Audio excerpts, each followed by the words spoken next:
కొంతమంది ఏదైతే నా మీద ఎలిగేషన్స్ వేయడం కానీ లేకుంటే ఏదైతే చెప్పడం కానీ మీరు చేస్తూ ఉన్నారో దాని గురించి ఈరోజు నేను మీకు చెప్పాలి, కనీసం నా వైపు నుంచి కూడా మీరు వినాలి అనే ఒక బాధతో నేను ఈరోజు వచ్చి చెప్తా ఉన్నాను. సో దయచేసి మీరు అందరూ కూడా వింటారు, విని నాకు కూడా మీ ద్వారా న్యాయం జరుగుతుందనేసి నేను ఈరోజు ముందుకు వచ్చి మాట్లాడుతూ ఉన్నాను. ఫస్ట్ నేను కూడా చెప్పేది వినండి, తర్వాత మీ ఇష్టం. సో ఎవరైతే మదన్ మోహన్ మానిపాటి మా డిపార్ట్మెంట్కి వెళ్ళి కంప్లైంట్ చేస్తున్నారో దాని మీద ఈరోజు నేను క్షుణ్ణంగా మీతో మాట్లాడతాను. మా మ్యారేజ్ 2013లో అయింది. నవంబర్ 2013లో పెళ్ళి అయింది మా ఇద్దరికి. ఇది అరేంజ్ మ్యారేజ్. 2013లో పెళ్ళయింది. 2013 నుంచి మేము ఒక 1 year ట్రావెల్ చేసాం. ఆ 1 year ట్రావెల్లో 2 కవల పిల్లలు, నాకు 2 పాపలు. నేను ఇంకా నాకు లా కంప్లీట్ చేయలేదు. అప్పటికి నేను ఇంకా లాలోనే ఉన్నాను. 2010 నుంచి 2015 వరకు నా లా గ్రాడ్యుయేషన్ నేను కంప్లీట్ చేయాల్సి ఉంది. సో లాలోనే నాకు పెళ్ళి అయింది. సో 2014లో నేను కన్సీవ్ అయ్యాను. 2015లో నాకు పిల్లలు పుట్టారు. ఏప్రిల్ 2015 నా పిల్లలు పుట్టారు. 2015లో మేము ఆగస్టులో ఒకసారి మినిస్ట్రీ ఆఫ్ ట్రైబల్ అఫైర్స్ అని, అందులో మినిస్ట్రీ ఆఫ్ ట్రైబల్ అఫైర్స్ అని ఉంటుంది. అందులో నేషనల్ ఓవర్సీస్ స్కాలర్షిప్ అని ఉంటుంది. ఆ నేషనల్ ఓవర్సీస్ స్కాలర్షిప్ కోసం మదన్ మోహన్ నేను ఇద్దరం కూడా ఇంటర్వ్యూకి వెళ్ళాం. ఆ ఇంటర్వ్యూ అయిపోయిన తర్వాత అందులో అతను సెలెక్ట్ అయ్యారు. ఆ తర్వాత నేను సెలెక్ట్ అవ్వలేదు. ఇండియన్ ఓవర్సీస్ స్కాలర్షిప్ ఎందుకంటే పూర్ పర్సన్స్కి మాత్రమే, ఎస్సీ ఎస్టీ ఎవరైతే ఉంటారో వాళ్ళకి మన స్టేట్ నుంచి, మన గవర్నమెంట్ నుంచి వేరే గవర్నమెంట్కి వెళ్ళడానికి, వేరే గవర్నమెంట్ నుంచి వేరే కంట్రీకి వెళ్ళడానికి ఇచ్చే ఇండియన్ గవర్నమెంట్ వాళ్ళ మీద కొన్ని కోట్లు ఖర్చు పెట్టి చదువుకోవడానికి బయటకు పంపిస్తుంది. ఇది 2013లో కూడా ఆయన వెళ్ళున్నాడు. దానికి ఉన్న మెయిన్ కండిషన్ ఏంటంటే బిలో పావర్టీ ఉండాలి. ఎస్సీ ఎస్టీ వాళ్ళు బిలో పావర్టీ ఉండాలి. అప్పటికే Madan Mohan Manipati central government employee అయినా కూడా ఇంటర్వ్యూకి వెళ్ళాడు నా కోసము. అప్పటికి నేను ఇంకా లా అప్పుడప్పుడే కంప్లీట్ అయినా ఫైనల్ ఇయర్ స్టూడెంట్స్ కూడా అందుకే నేను అప్లై చేస్తున్నా. నేను పోయినాను, నేను సెలెక్ట్ కాలే, ఆయన సెలెక్ట్ అయినాడు. అప్పటికే Madan Mohan Manipati already central government employee, assistant director. So that అది సెలెక్ట్ అయిన తర్వాత ఆ రోజు నుంచి within 2 years of span of టైంలోనే మనం యూఎస్కి ఫ్లై అవ్వాలి, ఎవరైతే కనుక ఎగ్జామినేషన్ పాస్ అయి ఉంటారో. ఆ ప్రాసెస్లో నన్ను పెట్టిన మెంటల్ టార్చరు ఇంకెవ్వరు ఏ అమ్మాయి పడి ఉండదు. నేను చెప్తా ఉన్నా, భార్యగా నేను కాపురం చేశాను కాబట్టి నేను చెప్తా ఉన్నా, మీరెవ్వరు కూడా తెలియదు కాబట్టి మీరు కనీసం వినండి నా వైపు నుంచి.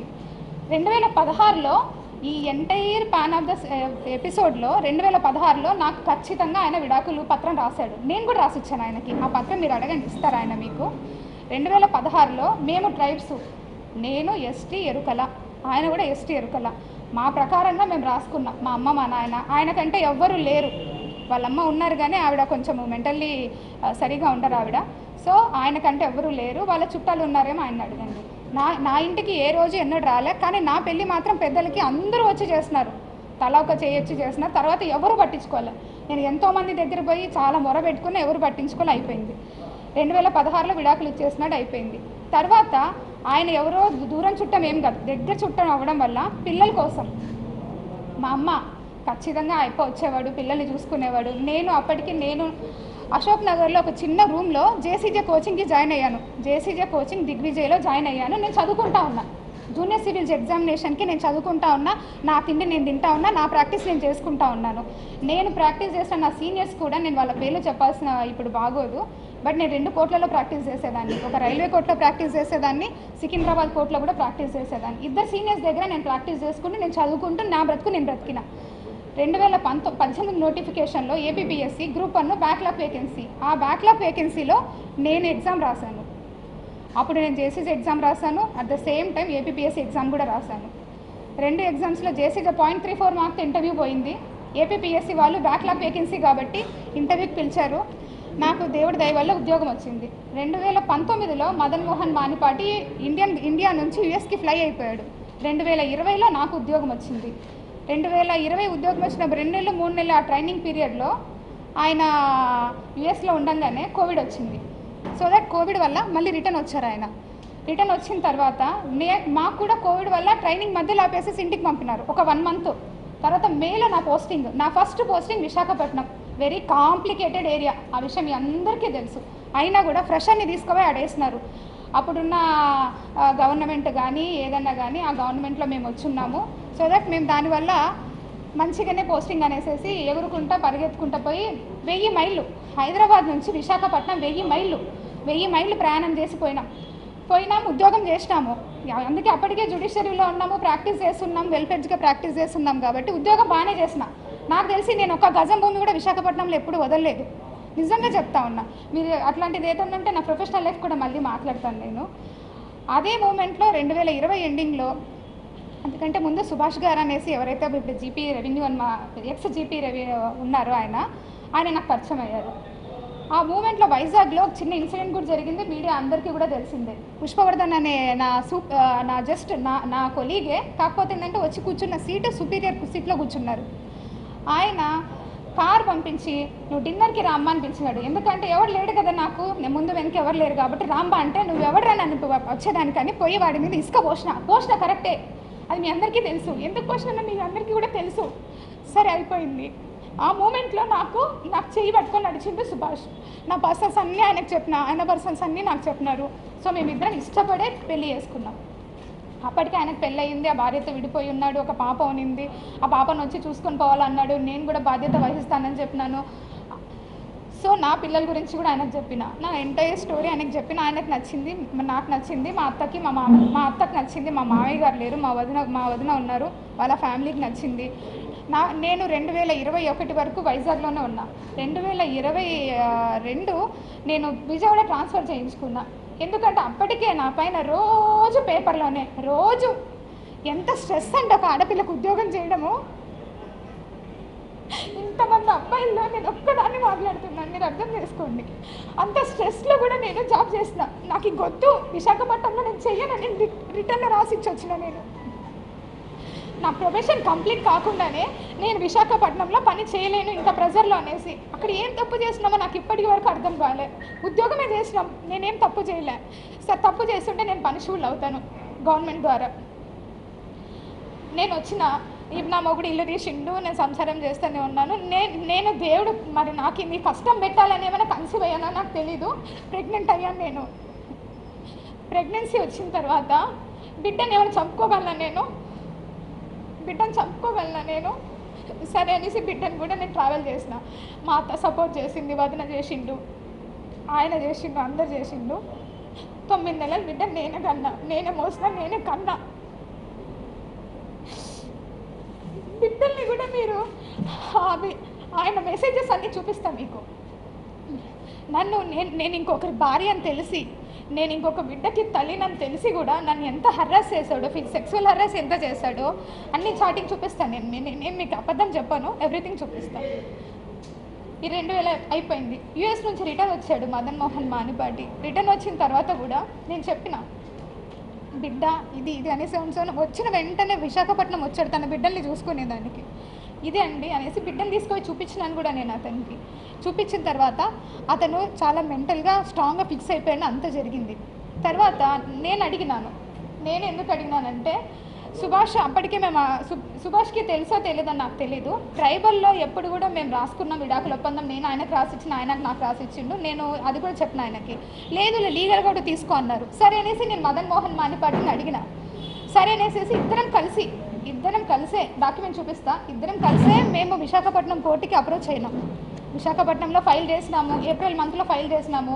ఆ ఫైల్ చేసిన దానికి గాను ఇద్దరి మధ్యన ఒక అండర్స్టాండింగ్ మీద కొన్ని ఎంఓయూలు కూడా రాసుకున్నాము. పిల్లల విషయము, తర్వాత ఇల్లు విషయం, ప్రాపర్టీల విషయము, బంగారం విషయము, కార్ విషయము, ఎవ్రీథింగ్ రాసుకున్నాము. సరే ఇంత జరిగింది, ఇంత బాగానే ఉంది. మదన్ మోహన్ మానిపాటికి సడన్గా మరి ఏమైందో తెలియదు. అంతకంటే ముందు నుంచే అతని మనసులో ఉన్న అనుమానము, మీ పేపర్లో ఏదైతే పెట్టాడో ఈ అనుమానం అంతటి కారణము డబ్బు. ఆ డబ్బు నన్ను 30 కోట్లు నేను సంపాదించి ఇచ్చేంత అర్హత కానీ లేకుంటే ఉద్యోగం కానీ నా దగ్గర లేదు. నా ఉద్యోగము 58,000 ఈరోజు జీతం నాది. 35,000 కార్ అలవెన్స్ ఇస్తారు ఒక అసిస్టెంట్ కమిషనర్కి. మీకు జీతం కూడా చెప్పాలి. నేను డిపార్ట్మెంట్కి వచ్చినప్పుడు నేను బెగ్గర్ని కాదు, ఐఎమ్ నాట్ ఏ బెగ్గర్. నా దగ్గర నేను మరి బట్టలకు కూడా లేకుండా రాలేదు డిపార్ట్మెంట్కి. నేను అప్పటికి ఫుల్ ఫ్లెడ్జ్గా ప్రాక్టీస్ చేసిన. నెలకి నాకు కనీసం 70,000 జీతం వచ్చి ఉండేది నాకు. నేను చాలా కష్టపడేది. ఇద్దరు సీనియర్ల దగ్గర వర్క్ చేయడం అంటే అంత ఈజీ కాదు. మీరు ప్రాక్టీస్ చేస్తే మీ ఎవరినన్నా చేస్తుంటే మీకు అర్థమవుతుంది. నెలకి 70,000 ఈజీగా ఎంత తిన్నా ఎంత పడేసుకున్నా 20,000 కంటే ఎక్కువ ఖర్చు అవ్వదు. 50,000 ఏం చేసుకుంటాను ఆడపిల్లని? ఎప్పుడూ దాచుకునేదాన్ని, బంగారం కొనుక్కునేదాన్ని, బట్టలు కొనుక్కునేదాన్ని. ఎందుకంటే అప్పటికే మదన్ మోహన్ మానిపాటి ఆయన ఆల్రెడీ సంపాదిస్తూ ఉన్నాడు, నేను ఎవరికి పెట్టుకునే పని లేదు. ఎంతసేపు వచ్చింది సంపాదించిందంటే నేను ఎవ్రీ ఇయర్ ప్రాపర్టీ స్టేట్మెంట్స్ ఇచ్చాను, చూసుకున్న నా పేరు మీద ఏమేమి ఉంటాయి, ఏమేమి కథ మీరు ఇప్పుడు మీరు ఆధార్ కార్డ్ కొట్టినా పాన్ కార్డ్ కొట్టినా వస్తుంది. బట్ ఒక్క విషయం ఏంటంటే I'm not a beggar. Especially ఏంటంటే ఇంత ఇష్యూ జరగడానికి కారణం ఐఎమ్ వన్ ట్రైబ్. నేను ఒక ఎస్టీ అమ్మాయిని కాబట్టి ఇంతమంది నన్ను టార్గెట్ చేశారు. ఇంతమంది అంటే అందరినీ నేను అనలేనండి. నన్ను ఎవరైతే ఇంతగా ఎలా మాట్లాడుతున్నారు అనేది నాకు ఈరోజు కనీసం మీరు ఒక్కొక్కరు చెప్పాలి. మీరు అదే వేరే కులం వాళ్ళని అనగలరా? ఒక ట్రైబ్ అమ్మాయి నేను ఉద్యోగం చేయకూడదా? నేను మంచి బట్టలు వేసుకోకూడదా? నేను నగలు వేసుకోకూడదా? నేను సంపాదించకూడదా? నేను కష్టపడి అడ్వకేట్ ప్రాక్టీస్ చేశానండి. నేను ఎవరి దగ్గర ఒక సొమ్ము లాక్కోలే. నాకు చేతనైతే ఒక 10 మందికి ఉద్యోగం కోసం నా దగ్గర తెలిసిన వాళ్ళని ఎంతోమందిని అడిగాను నేను. ఇంకా సాయిరెడ్డి సార్ గురించి వస్తే మీకు చెప్పాల్సిన వెరీ ఇంపార్టెంట్. ఆయన ఒక రెస్పెక్టెడ్ పర్సన్. విజయసాయిరెడ్డి సారు నేను ఫస్ట్ టైం విశాఖపట్నంలోనే చూసిన ఆయన్ని. నాకు చిన్నప్పటి నుంచి ఒక సర్పంచ్ కూడా తెలియదు. మా రాయలసీమలో నేను నంద్యాల, మా రాయలసీమలో ఆడపిల్లలు దేనికి బయటకు పోయి ఊర్లు తిరిగేది, లేకుంటే ఎంఆర్ఓ ఆఫీస్లకు తిరిగేది నాకు తెలీదు. నేను ఎన్నడూ ఒక సర్పంచ్ని కూడా చూడలేదు నేను పుట్టి పెరిగినప్పటి నుంచి. ఒక్కసారిగా ఒక ఎంపీ గారు నాకు పరిచయం అయ్యేసరికి అబ్బా ఇలా ఉంటుంది. ఒక ఉద్యోగము అంటే చాలా చామింగ్గా చేశాను దాన్ని, చాలా ఛాలెంజింగ్గా చేశాను నేను. ఫస్ట్ పోస్టింగ్ కదా ఎగిరి చేసినాను మేము. సో నేను సార్తో ప్రేమ సమాజం అనే ఒక ఇన్స్టిట్యూషన్ ఉంది, అది ఎండోమెంట్ డిపార్ట్మెంట్లో పబ్లికేషన్ అయి ఉంది. సెక్షన్ 6C అంటే ఒక అసిస్టెంట్ కమిషనర్ కంట్రోల్లో ఉన్న ఇన్స్టిట్యూషన్ అది. ఆ సమాజంకి 30 ఎకరాల ల్యాండ్ ఉంది. ఆ ల్యాండ్ అంతా కూడా బీచ్ రోడ్లో ఉంటుంది. అందులో సాయి ప్రియ రిసార్ట్స్ అని ఉంది. ఆ రిసార్ట్స్ వాళ్ళు 30 ఎకరాల భూమిని వాళ్ళొక్కరే ఎంజాయ్ చేస్తూ చాలా తక్కువ అమౌంట్ నాకు గుర్తులేదు, అప్ టు 5 lakhs లోపే ఉంది. చాలా తక్కువ అమౌంట్ని వాళ్ళు పే చేస్తూ ఉన్నారు. అది నా దృష్టికి వచ్చింది సార్ ద్వారా. సరే అనేసి నేను ఇన్స్పెక్షన్కి వెళ్ళాను. అప్పటికే నాకంటే ముందు ఒక 10 మంది ఆఫీసర్స్ చూసింటారు అలాంటి, కానీ ఎవ్వరు ఎవిక్షన్ చేయించలేదు. నేను పోయినాను, సాయి ప్రియ సార్ వాళ్ళతో మాట్లాడాము. సార్ అన్నారు మేము ఇది వాడుకుంటున్నాం, మిగిలిందంతా కూడా ఖాళీగా ఉందన్నారు. Then I said that sir మీరు అలా ఉన్నప్పుడు మరి మా భూమి మాకు ఇచ్చేయండి, మాకు అప్పచెప్పండి. ఆ ప్రేమ సమాజం వాళ్ళు వేరే వాళ్ళకి అయినా లీజ్కి ఇచ్చుకుంటారు, వాళ్ళు ₹1 బెనిఫిట్ పొందుతారు అన్నారు. మరి మా 2.5 ఎకరాల్లో వాళ్ళు ఆల్రెడీ అప్పటికే 1/4 బిల్డింగ్ వాళ్ళ కళ్యాణ మండపం కట్టుకున్నారు, 3/4 బిల్డింగ్ మన ఎండోమెంట్ డిపార్ట్మెంట్ ల్యాండ్ వాడుతూ ఉన్నారు. సో దట్ ఆ 3/4 బిల్డింగ్కి కూడా నేను చాలా అమౌంట్ నన్నే అడిగారు ఎంత లీజ్ అమౌంట్ అని. నేను రిజిస్ట్రేషన్ డిపార్ట్మెంట్కి అప్లై చేసి అప్పుడున్న మార్కెట్ వాల్యూ ఎంత ఉందో 22.5 లక్ష అమౌంట్, 5 లక్షల లోపల అమౌంట్ కంటే 22.5 లక్ష అమౌంట్ని ఒక్కసారిగా వాళ్ళకి లీజ్కి పెంచేసి అప్పుడున్న కమిషనర్ గారు అర్జున్ రావు గారు ఇచ్చారు. ఇక్కడ నేను ఎవరి ల్యాండ్ తీసుకొని వచ్చాను? ఎండోమెంట్ భూమిగా తెచ్చాను. ఎవరికి ఇచ్చాను? ప్రేమ సమాజంకేగా తెచ్చాను. ఇది నాకు సార్తో ఉన్న పరిచయం. దాని తర్వాత ప్రతి డిస్టిక్లో కూడా ట్రస్ట్ బోర్డ్స్ ఉంటాయి. ఎండోమెంట్లో ఏమేమి జరుగుతుందో మీకు కూడా తెలియాలి కాబట్టి చెప్తున్నాను. ట్రస్ట్ బోర్డ్స్ కూడా ప్రతి ఒక్క జ్యూరిస్డిక్షన్లో ఎమ్మెల్యే కానీ సర్పంచ్లు కానీ లేకుంటే అక్కడ ఉన్న హానరబుల్ రెస్పెక్టెడ్ పీపుల్స్ ఎవరైనా సరే చెప్తే వాళ్ళు ఒక లిస్ట్ ఇస్తారు. ఆ లిస్ట్లో కమిషనర్ అల్టిమేట్ అథారిటీ ఉంటుంది. ఆ అల్టిమేట్ అథారిటీ కోసం సార్ వాళ్ళు కూడా మాకమ్మ ఇవన్నీ కూడా ట్రస్ట్ బోర్డులు ఎన్ని ఉన్నాయో అడిగాను. ఆ విధంగా డిపార్ట్మెంటల్ ఇష్యూసే మాట్లాడినాం సార్తో. నేను ఎక్కడ కూడా నా పర్సనల్ ఇష్యూ ఒక్కటి కూడా చేయించుకోలేదు. ఎవరైనా ఉంటే కూడా అలాంటివి ఉన్నా మీరు నాకు అడగండి, నేను చెప్తాను. ఈ విధంగా పరిచయమైన వ్యక్తి, ఆయన వయసు ఏంది? నా వయసు ఇప్పుడు 35 ఏళ్ళు, ఆయన వయసు 68 ఏళ్ళు. ఎట్లా ఇది? ఎట్లా మాట్లాడతారు మీరు? అంటే ఏ ఆఫీసరు ఏ ఎమ్మెల్యేతో మాట్లాడద్దా? ఏ మినిస్టర్తో మాట్లాడద్దా? ఏ ఆఫీసర్లు మాట్లాడద్దా? ఇప్పుడు నేను మీతో మాట్లాడుతున్నాను, ఇంత మాత్రాన్ని మీకు నాకు ఏమైనా రిలేషన్ ఉన్నట్ట? ఒక ఆడపిల్ల మాట్లాడకూడదా? అంత పెద్ద ఆయనతో మీరు మాట్లాడేటప్పుడు కనీసం నేను ఇక్కడే ఉన్నానుగా, సస్పెన్షన్ పీరియడ్లో ఊరు దాటకూడదని నాకు ఇచ్చారు ఆర్డరు. ఆ మూమెంట్లో మీరు నన్ను అడిగి ఉండొచ్చుగా, నా నెంబర్ ఎవరి దగ్గర నుంచైనా తీసుకొని ఉండొచ్చు మీరు. సో మీరందరూ రాసినారు, మీరందరూ మీన్స్ ఎవరెవరైతే ఎలిగేషన్ వేసినారో రాసినారు, బాగుంది. ట్విట్టర్ గురించి మీరు కామెంట్ చేశారు. నేను ట్విట్టర్లో పోస్ట్ చేయకూడదా? నాకు right to freedom of speech లేదా? ఆర్టికల్ 14 నాకు అప్లై కాదా? Article 21 right to privacy. నా ప్రైవసీని అంతా తీసుకెళ్ళి ఈరోజు మీరు కొంతమంది మీడియాలో పెట్టారు. అది ఎంతవరకు న్యాయం? నా ప్రైవసీ మీది కాదు. నాకు రైట్స్ లేవా? కాన్స్టిట్యూషన్లో వచ్చిందే ఎస్సీ ఎస్టీ కోసం, కాన్స్టిట్యూషన్లో వచ్చిందే ఎస్సీ ఎస్టీ కోసం. అది ఈరోజు డివేట్ అయిపోతూ ఉంది. ఒక గవర్నమెంట్ ఆఫీసర్ మాట్లాడకూడదా? మేము ఏం తప్పు మాట్లాడుతున్నాను? నేను ఏమన్నా ప్రొఫెషనల్ ఏమైనా తప్పు చేశానా? నేను నిజంగా ఆంధ్రజ్యోతి పేపర్ రాశారండి, 100 కోట్లు రాశారు ఆంధ్రజ్యోతి పేపర్, నేను సంపాదించిందని 100 కోట్లు మీరు ఈరోజు రాసినందుకు మదన్ మోహన్ వాణిపాటి నన్ను 75 కోట్లు అడిగాడు. నేను ఏడికి వెళ్ళి కావాలా? నా ఉద్యోగ కాలం ఎంత? 4 ఏళ్ళు డిపార్ట్మెంట్కి వచ్చి నేను ఎట్లా సంపాదిస్తాను? మీరు చెప్పండి ఇక్కడ ఉందనేసి. నేను రెడీ, నేను రిజైన్ చేస్తా, పోనీ నన్ను తీసుకెళ్ళి జైల్లో పెట్టండి. ఏంటిది ఇదంతా? ఉద్యోగం చేయొద్దా? నేను కాదండి, ప్రతి ఒక్క గవర్నమెంట్ ఆఫీసర్ సఫర్ అవుతున్నారు. ఉమెన్ గవర్నమెంట్ ఆఫీసరు, మీకేం తెలుసు ఎన్ని హరాస్మెంట్స్ జరుగుతుంటాయో మాకు. పొద్దున్న లేయాలా, వంట చేసుకోవాలా, పిల్లల్ని చూసుకోవాలా, పరిగెత్తాలా, ఉద్యోగం చేయాలా. నా ర్యాంకు, నాది గస్టెడ్ ఆఫీసర్ ర్యాంకు. ఎన్ని బర్డెన్స్ ఉంటాయి. మీరు నా ప్రొఫెషనల్ లైఫ్ గురించి కూడా నేను తప్పకుండా మాట్లాడతాను. నేను ఎందుకు సస్పెండ్ అయినా కూడా మీకు తెలియాలి. ఇది రైట్ టైం నేను మాట్లాడడానికి. వద్దు, ఒక స్ట్రైబ్ అమ్మాయి ఉద్యోగం చేయకూడదు అంటే నేను చేయను అంతే. మేము మంచి బట్టలు వేసుకోవద్దు, మంచిగా మాట్లాడకూడదు. ఇప్పుడు నా ఎంప్లాయీస్ ఉన్నారు, ఎంప్లాయీస్కి నేను మీకు ఒక హైరార్కీ ఉంటుంది. ఎవరికి జోనల్ జర్నలిస్ట్ ఉంటారు, డిస్ట్రిక్ట్ జర్నలిస్ట్ ఉంటారు, తర్వాత మీకు హెడ్ ఉంటారు, ఇవన్నీ ఉంటారు. మీకు ఒక హైరార్కీ ఉన్నప్పుడు నాకు కూడా ఒక హైరార్కీ ఉంటుందిగా. Commissioner, additional commissioner, regional joint commissioner, deputy commissioner, assistant commissioner, executive officers. ఒక డిస్ట్రిక్ట్ అడ్మినిస్ట్రేటివ్ కంట్రోల్ కింద అందరూ ఎగ్జిక్యూటివ్ ఆఫీసర్స్ ఉంటారు. దుర్గా టెంపుల్ హుండీకి కూడా అసిస్టెంట్ కమిషనరే కేసు పంపించాలి. ఇది ఒక hierarchy. Section 6A, B, C అని 3 ఇన్స్టిట్యూషన్స్ ఉంటాయి, 3 హైరార్కీలు ఉంటాయి. నేను నా కంట్రోల్లో ఉండే అన్నీ కూడా సెక్షన్ 6C ఇన్స్టిట్యూషన్స్, అంటే బిలో 5 lakhs రూపీస్ ఉన్న ఇన్కమ్ ఉన్న ఇన్స్టిట్యూషన్స్ నా దగ్గర ఉంటాయి. నాకు 9 ఛార్జీలు పెట్టారు.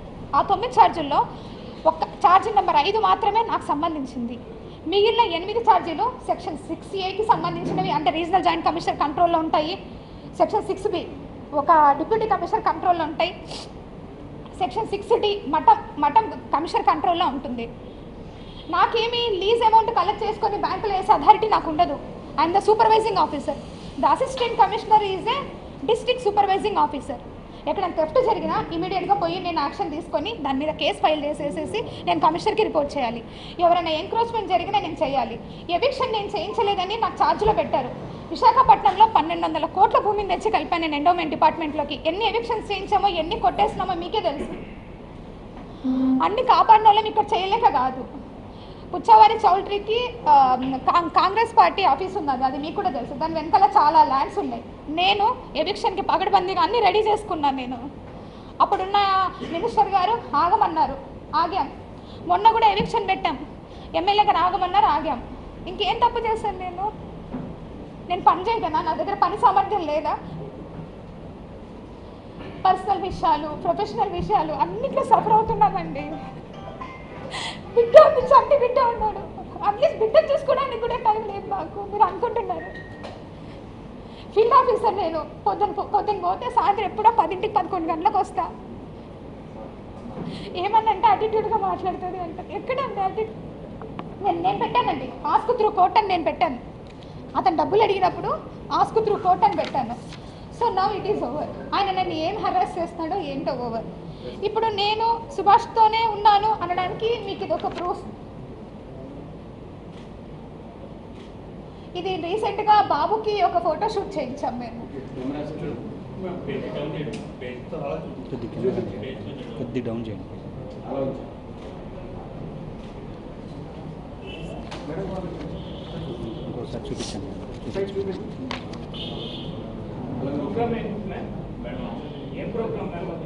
ఇది బేబీ ఫోటోషూట్ చేయిస్తాం కదా అది. అండ్ ఇంకా బర్త్డే పార్టీ అండ్ మా అత్తమ్మ వాళ్ళు అందరం కలిసి బేబీకి నేమ్ సెరమనీ, తర్వాత ఫుడ్ ఫీడింగ్ అన్నీ చేసినాము. అది ఓకే, అది నేను చూపిస్తాను.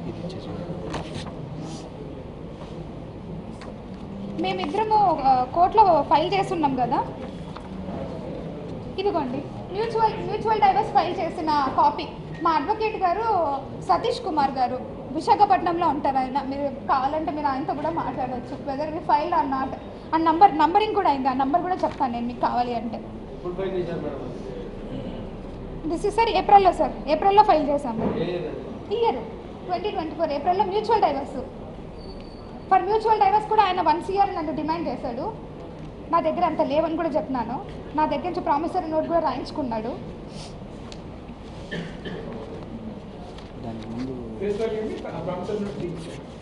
2 years కదా sir promissory note, face value 2 years. మీకు తెలిసిందే 50 lakhs రూపీస్.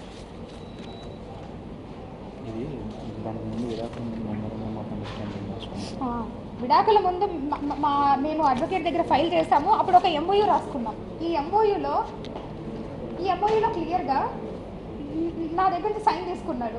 బేబీ నా బేబీ కాదు, నువ్వు సెకండ్ పార్టీ అంటే ఎవరైతే వేరే పార్టీతో నువ్వు బేబీని కన్నావు అని రాయించుకున్నాడు. నేను రాశాను, ఎందుకంటే నేను తప్పు చేయలేదు కాబట్టి నేను ఒప్పుకొని నిజం రాశాను ఇందులో.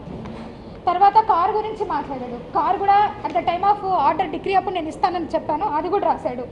తర్వాత పిల్లల జ్యుడిషియల్ కస్టడీ గురించి రాశాడు. ఒక పాప నేను చూసుకునేలాగా ఫైనాన్షియల్ అసిస్టెన్స్. కానీ ఇద్దరు కవల పిల్లలు కాబట్టి విడగొట్టలేను కాబట్టి ఇద్దరిని ఒక చోట పెట్టాలి. నా డిమాండ్ అదే ఉండే ఆయన దగ్గర. నేను డిమాండ్ చేసిందల్లా పిల్లల కోసమే, ఒకటి వాళ్ళిద్దరు కూడా ఒకే చోట ఉండాలని డిమాండ్ చేశాను.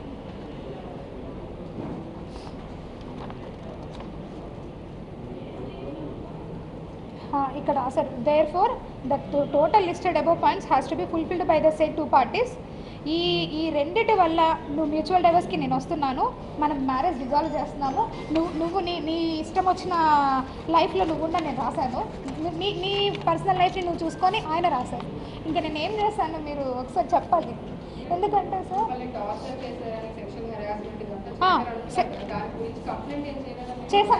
చేశాను నేను మదన్ మోహన్ పైన. ఇది కాదు సార్, ఇక్కడ ఉన్నాయి. ఇందులో నేను ఇంకొకరు భార్య అని తెలిసిన తర్వాత, ఇంకొక బిడ్డకి తల్లి అని తెలిసిన తర్వాత కూడా అతను విజయవాడకు వచ్చినప్పుడు నన్ను హోటల్కి రా నాతో సెక్స్ పార్టిసిపేట్ చేయి, అది కూడా ఉంది. నేను నా డిపార్ట్మెంట్కి వెళ్ళొచ్చిన తర్వాత వెళ్ళాను, పోలీస్ స్టేషన్కి వెళ్ళాను. నన్ను మెంటల్గా హరాస్ చేస్తున్నారు అని చెప్పాను. ఇంత మొత్తంలో ఇదంతా స్టోరీ నేను కోర్టు ద్వారా వెళ్ళుండొచ్చు. ఎందుకంటే నేను కూడా ఒక లీగల్గా ఒక అడ్వకేట్ని, నా education background BA LLB. So అందు గురించి నేను ఎందుకు అతని మీద క్రిమినల్ కేసు ఎప్పుడు ఫైల్ చేయలేదంటే, నాకు ఆల్రెడీ విడాకుల పత్రం రాసిచ్చేసినాడు. ఎందుకు రాసిచ్చేసినాడంటే section 498 it's criminal offence for matrimonial ఇష్యూస్లో మీకు అందరికీ కూడా తెలిసింది. అది కనుక ఒకసారి ఫైల్ అయిపోతే ఎట్టి పరిస్థితుల్లో పాస్పోర్ట్ రాదు, ఎట్టి పరిస్థితుల్లో వీసా కూడా రాదు. కాబట్టి ఆయన ముందుకు వచ్చి ఆయననే రాసిచ్చినాడు. ఎందుకంటే ఆయన అమెరికాకు పోవాలి కాబట్టి. ఈ అమెరికాకు పోయింది కూడా ట్రూగా ఇల్లీగల్. అది నేను కంపల్సరీ సెంట్రల్ గవర్నమెంట్కి నేను కూడా లెటర్ పెడతాను. ఎలా పోయినారు, ఇండియన్ గవర్నమెంట్ ఒక మనిషి మీద 2 కోట్లు పెడుతుంది ఇన్వెస్ట్మెంట్ పెట్టి చదివించి పంపిస్తుంది. పోయి చదువుకొని వచ్చిన తర్వాత మళ్ళీ వాళ్ళు ఇక్కడ వచ్చి ఆ 2 నెలలు ఉద్యోగం చేయాలి. అది ఓన్లీ బిలో పావర్టీ లైన్కి, మనలాగా గవర్నమెంట్ ఉద్యోగాలు చేసే వాళ్ళకి కాదు. నన్ను ఇంత హరాస్మెంట్ చేస్తున్నాడు, మెంటల్ హరాస్మెంట్, ఫిజికల్ హరాస్మెంట్ అడుగుతాను. నన్ను కొట్టి నా ఒళ్ళు బొద్దు పడిపోయింది అతను చేసిన హాస్టల్కి. నేను ఇంకా లా చదువుతాను అప్పటికే. కడుపుతున్నప్పుడు కూడా కొట్టాడు. ఇంకేంటి నేను అతనితో ఎందుకు ఉండాలి? కడుపుతున్నప్పుడే చెప్పినా నేను మా వాళ్ళందరికీ, నేను ఉండనంటే ఉండను, మీకోసము పిల్లలు ఉండే వరకు నా బాధ్యత కాబట్టి నేను ఉంటాను. ఎందుకంటే ఇంత పొట్ట కవల పిల్లలంటే నా స్ట్రెచ్ మార్క్స్ ఇక్కడి వరకు ఉంటాయి తెలుసా మీకు? అరే ఎట్లా మాట్లాడతారంటే అసలు ఎలా ఇది సాధ్యం? విజయసాయి రెడ్డి సార్ ఎంత పెద్ద మనిషి ఆయన. అరే ఆయన వయసుకి నా వయసు కన్నా తేడా లేదా కనీసం? మహాన్యూస్ అన్నిసార్లు ఆయన పేరు పెట్టి రాస్తూ ఉన్నారు. అసలు నేను ఇక్కడే ఉన్నా, లోకల్లోనే ఉన్నా. సస్పెన్షన్ ఆర్డర్లో క్లియర్గా మెన్షన్ చేసి ఉన్నారు ఎక్కడ పోకూడదని. నేను కమిషనర్కి మెసేజ్ పెట్టినా, సార్ బిడ్డల్ని చూసుకునేదానికి పోవాలి సార్ అనేసి నేను మెసేజ్ పెట్టిపోతా. అరగంట పర్మిషన్ అయినా సార్కి మెసేజ్ పెడతాను. నేను సస్పెన్షన్లో కూడా నేను సార్కి పర్మిషన్ అడిగిన మెసేజ్ పెడతాను. అన్నిసార్లు అలా ఒక పెద్ద ఆయన గురించి రాస్తూ ఉన్నారు కదా మీరు. రాసేటప్పుడన్నా కనీసం వయసు గుర్తు రాలేదా మీకు? అరే నేను మాట్లాడితే తప్ప ఇంకెవరితో మాట్లాడాలి? మేము ఓన్లీ లేడీ ఆఫీసర్స్తోనే మాట్లాడేది ఒక రూల్ పెట్టండి. గవర్నమెంట్ ఆఫీసర్స్ అసలు మాట్లాడకూడదని కాన్స్టిట్యూషన్లోనే అమెండ్ చేయండి. పోనీ ఒక గవర్నమెంట్ ఆఫీసర్ మాట్లాడకూడదా? ఎంతసేపు మదన్ మోహన్ చెప్పాడు బాగుంది. ఎందుకంటే ముందు వెళ్ళాలి అన్నాడు. ఎక్స్ వై జెడ్ ఇంతమందితో అంటా ఉన్నాడే. నేను అలా ఎలా నేను మనిషినండి, ఉనండి. ఇష్టపూర్వకంగా నేను ఒక మనిషితో ట్రావెల్ చేసే హక్కు నాకుంది. నా ప్రైవసీ రైట్స్ అన్నీ మీరు తీసుకుపోయి ఈరోజు పరిచేసుకున్నారు ఇష్టం వచ్చినట్లుగా. నేను చావాలా? నేను నా చావుకి కారణం ఎవరైతే ఎలిగేషన్స్ వేశారో వాళ్ళే అవుతారు. నా బిడ్డలకి వాళ్ళే రెస్పాన్సిబుల్ అవుతారు. ఎందుకంటే బ్రతకడం ఇంకా తెలిసిన వాళ్ళు తెలియని వాళ్ళు ఫ్రెండ్స్. జాబ్లో చాలా అంటే చాలా చామింగ్గా పనిచేసేదాన్ని. అందరూ ఎంప్లాయీస్ కూడా నేను వెళ్తున్నానన్నా కూడా ఏ రికార్డ్ చూస్తుందో ఏంటో అనే భయంతో ఉండేవాళ్ళు. ఇప్పుడు ఇంకే ఆఫీసర్స్ ముందు వర్క్ చేయాలి, నేను ఉద్యోగం కూడా వదిలేసి వెళ్ళిపోవాలి. గవర్నమెంట్ ఉండదు, ఏ గవర్నమెంట్ అన్నా రానియండి, గవర్నమెంట్ ఆఫీసర్కి సంబంధం ఉండదు. ఇప్పుడు మళ్ళీ రీఇన్స్టేట్ చేస్తారు. మళ్ళీ నేను ఒక దగ్గరికి ఆఫీసర్గా పోవాలి. అక్కడ లోకల్ పర్సన్స్ చెప్పింది చేయాలి కదా. లేదు నేను మీకు చెయ్యను అని అంటామా మేము? నేను రిక్రూట్ బై ద గవర్నమెంట్గా, అంతేగాని పొలిటికల్ పార్టీస్తో కాదు. అరే నేను ఒక బ్యాక్లాగ్ వేకెన్సీ వచ్చాను, కష్టపడి అంతో ఇంతో నేను కూడా చదువుకునే ఉద్యోగానికి వచ్చాను. ఎంతసేపు ఆంధ్రజ్యోతి పేపర్లో రాసింది 5 రోజులు రాశాడండి వరుస పెట్టి. నన్ను అడగండి, నేను ఈరోజు వచ్చాను కదా, ఎన్ని కోట్లు సంపాదించాను అడగండి. ఇంతమంది మీడియా ఉన్నారు, ఇది న్యాయంగా అనిపిస్తుందా మీకు? ఒక ఆడదాన్ని ఇంతగానో వేధిస్తూ ఉన్నారు. అరే మీకు వరుస లేదు, ఏజ్ లేదు, ఎవరితో పడితే వాడితో అని మాట్లాడుతున్నా కూడా ఒక్కరు ఖండించలేదు అంటే మీరు? నేను అడుగుతాను, ఇంతమంది అబ్బాయిని ఇదే మీ ఇంట్లో ఆడబిడ్డకి ఎవరికో జరిగితే ఊరుకుంటారా?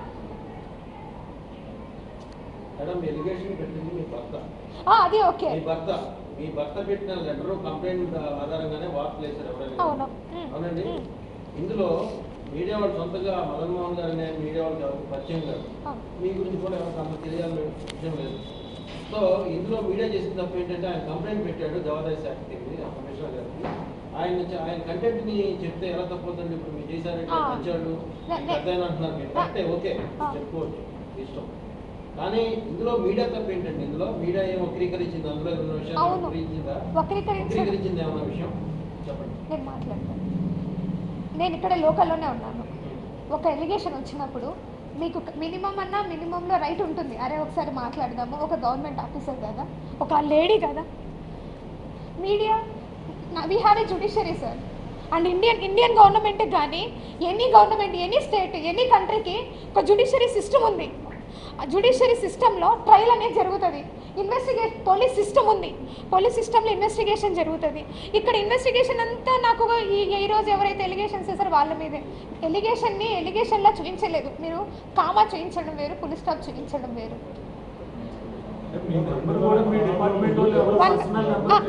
One by one. ఇప్పుడు ఆ లెటర్ డిపార్ట్మెంట్కి ఇచ్చారు కదా, డిపార్ట్మెంట్ నుంచి లెటరు కమిషనర్ గారికి ఇచ్చానని అంటున్నారు. బయటకి లెటర్ ఎలా వచ్చిందని నేను ఏమైనా తెలుసుకోవచ్చా? నాకు ఏమన్నా రైట్ ఉందా? అలా వస్తుందా డిపార్ట్మెంట్ నుంచి బయటకి లెటర్? ఆర్ మదన్ మోహన్ ఏమన్నా మీకు లెటర్ ఇచ్చి ఉన్నాడా?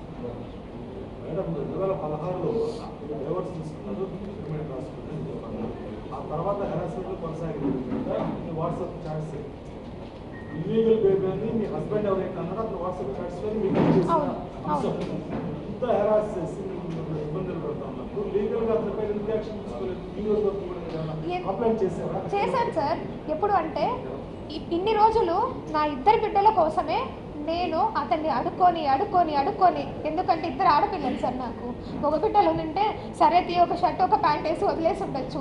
ఆ ఇద్దరు ఆడపిల్లల కోసం వద్దు నువ్వు ఆగు, ఎందుకంటే నేను నీకు ఎన్నోసార్లు బతిలాడాను, దానికి తోడు నువ్వు ఎన్నో తీసుకున్నావు మా దగ్గర నుంచి అని అడిగిన. ఇప్పటివరకు ఆయన బయటకు పోలే, ఎప్పుడు కూడా బయటకు పోలే. అన్నీ ఒప్పుకొని మ్యూచువల్ డైవర్స్కి వచ్చి సంతకం పెట్టినాడు. ఎప్పుడైతే మరి ఆయన్ని